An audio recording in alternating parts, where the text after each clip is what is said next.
Government స్కూల్లో మనకి ఒక పూట ఫుడ్ పెడుతూ ఫ్రీగా విద్యను అందిస్తున్నప్పటికీ కూడా ఎందుకని తల్లిదండ్రులు ప్రైవేట్ స్కూల్ చుట్టూనే తిరుగుతున్నారు?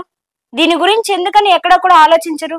ఒక పక్కన ఎడ్యుకేషన్ సిస్టమ్ కూడా ఎలా మారిపోయింది అంటే ప్రతి ఒక్కరిలోనూ ఒక అపోహ అనేది వచ్చేసింది. గవర్నమెంట్ స్కూల్స్ అంటే అసలు చదువు సరిగ్గా ఉండదు, అక్కడికి పిల్లల్ని చదివించడానికి పంపించిన వాళ్ళకి చదువు రాదు అనే ఒక అపోహల్లోకి వెళ్ళిపోయారు.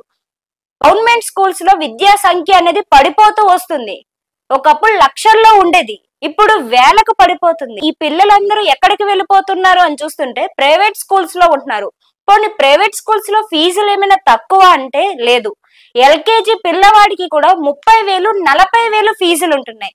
అయినా కూడా తల్లిదండ్రులంతా కూడా తమ పిల్లలందరినీ పెద్ద పెద్ద ప్రైవేట్ స్కూల్స్ లోనే చదివించడానికి మక్కువ చూపిస్తున్నారు. మరి మన విద్యాశాఖ మంత్రులు ఏం చేస్తున్నారు?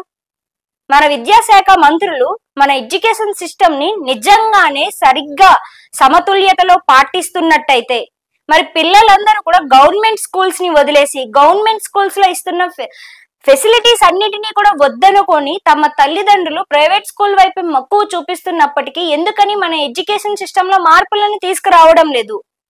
అసలు గవర్నమెంట్ ఏం చేస్తుంది? ఎక్కడైనా కూడా దీని గురించి ఎవరు కూడా ఎందుకని ప్రస్తావించడం లేదు? ఒక్కసారి మీరే ఆలోచించండి. మీ పిల్లలకి మధ్యాహ్నం పూట ఫ్రీగా భోజనం పెట్టి మేము చదువు ఇస్తాము అన్నా కూడా కొన్ని పెద్ద పెద్ద వాళ్ళ పిల్లలంటే పక్కన పెట్టేద్దాం. మిడిల్ క్లాస్ ఫ్యామిలీలో అందరూ కష్టపడితే గాని పూట నడవదు అనే వాళ్ళు కూడా తమ పిల్లల్ని పెద్ద పెద్ద ఇంగ్లీష్ మీడియంస్ లోనే చదివించడానికి ఇంట్రెస్ట్ చూపిస్తున్నారు. ఎంత ఫీజు అయినా కానీ వాళ్ళని ఖచ్చితంగా మనం ప్రైవేట్ స్కూల్స్ లోనే చదివించాలి, అలా అయితేనే వాళ్ళ భవిష్యత్తు బాగుంటుంది. గవర్నమెంట్ స్కూల్స్ లో చదివించామా వాళ్ళకి భవిష్యత్తే ఉండదు అనే అపోహకి మారుతున్నప్పుడు గవర్నమెంట్స్ ఎందుకని తమ ఎడ్యుకేషన్ సిస్టమ్స్ లో మార్పులను తీసుకురావడం లేదు?